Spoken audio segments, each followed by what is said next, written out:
If you're an 80s kid, does that make you roughly 50?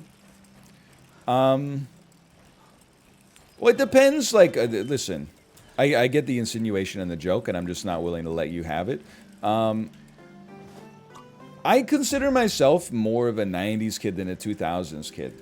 I was born in 1988, so I was really like, I mean, I was not an adult for any of the 90s. But I feel like when that's a lot of my personality was baked in that period. And then the 2000s, definitely, you know, a lot of formative years as well. But the baking process started in the 90s. I mean, you're really asking, like, when a cake becomes cake. Does it become cake when you mix the flour and the eggs? Because that was in the 80s. Does it become cake when you pour it into the pan? Because that was, like, in the 90s. Or does it become cake when it starts to fluff up? Because that was, like, the early 2000s. Yeah, I think if you were born in, like, 1995, you're not really, like, a 90s kid. Because your earliest memories are going to be, you know, like, from the, well, your very earliest memories are probably from the 90s, but then, like, most of your memories are coming from the 2000s. I think, here's a question for you. Or here's a statement for you, I guess is what I mean to say. Here's what I think makes you a 90s kid versus a 2000s kid. If you can't eat without the TV on, you're an 80s kid. If you can't eat without your phone, you're a 2000s kid or later. If you can just sit down and eat a meal and not need a constant form of distraction, then you're a 90s kid and you're based. Maybe a little biased, but that's why.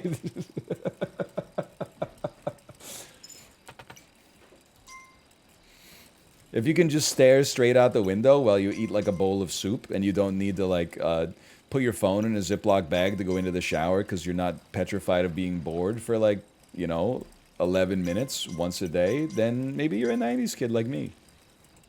-2, -2. Oh, sorry, Gen Z. I forgot. Only Gen Z is allowed to make fun of millennials. Millennials aren't allowed to make fun of Gen Z.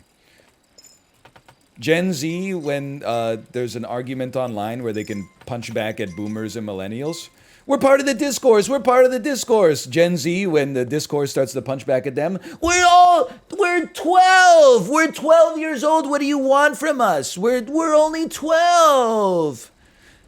Gen Z trying to blame my 34-year-old ass for climate change. Somehow make it make sense.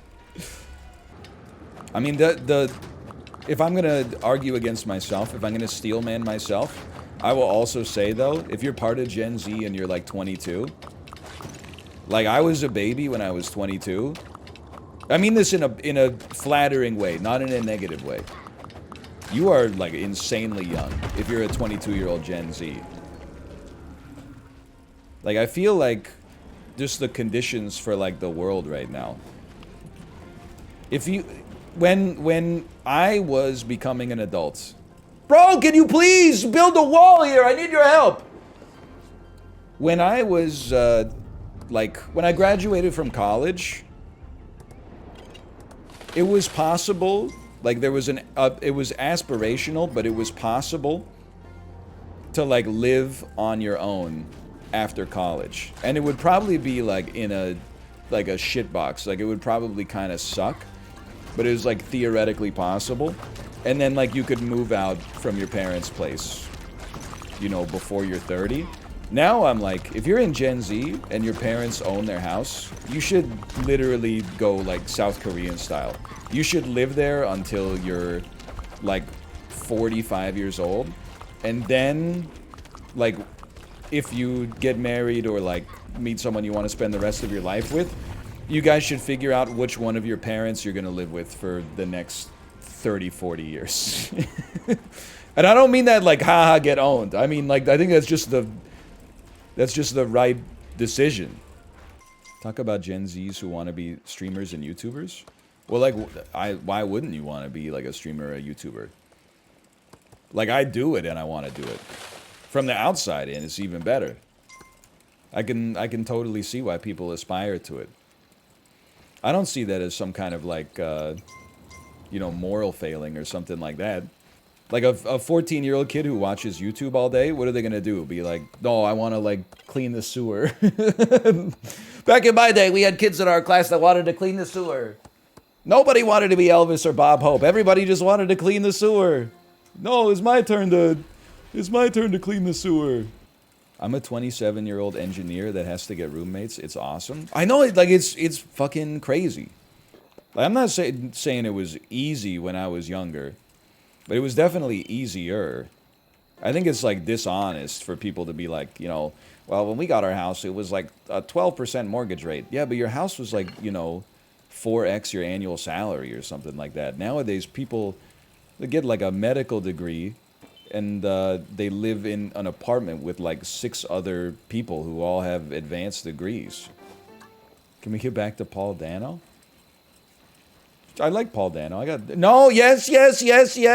When someone asks me if we can get back to Paul Dano, I'm not trying to insult living with the homies. I'm just saying, like, at some point you want to, you know, have some privacy, maybe. Fuck it. Well, I also think it, like, changes when you have a kid. Like, my perspective on, like, multi-generational households, when I lived in Korea and I was experiencing some freedom from my parents, any chance you guys could shoot this portal, or are you just chilling or whatever? There we go. When I lived in Korea and I had some freedom from my parents, and then, like, people my age in Korea were like, yeah, I still live with my parents. I'm like, that sucks. Wow, rip you. Why don't you just move out, LOL, forehead. Now that I have a kid, I'm like, I want my kid to live with me, like, forever. Why would I want my kid to move out? That's, like, my favorite person in the whole world. So I'm like, maybe I'll be on the perfect timing of culture for myself. A taste of independence when I wanted independence, and then, like, I'll just tell my kid that she can live with me rent-free as long as she follows an insane list of 150 rules that I make up so that she has the lifestyle of, like, an 8-year-old forever.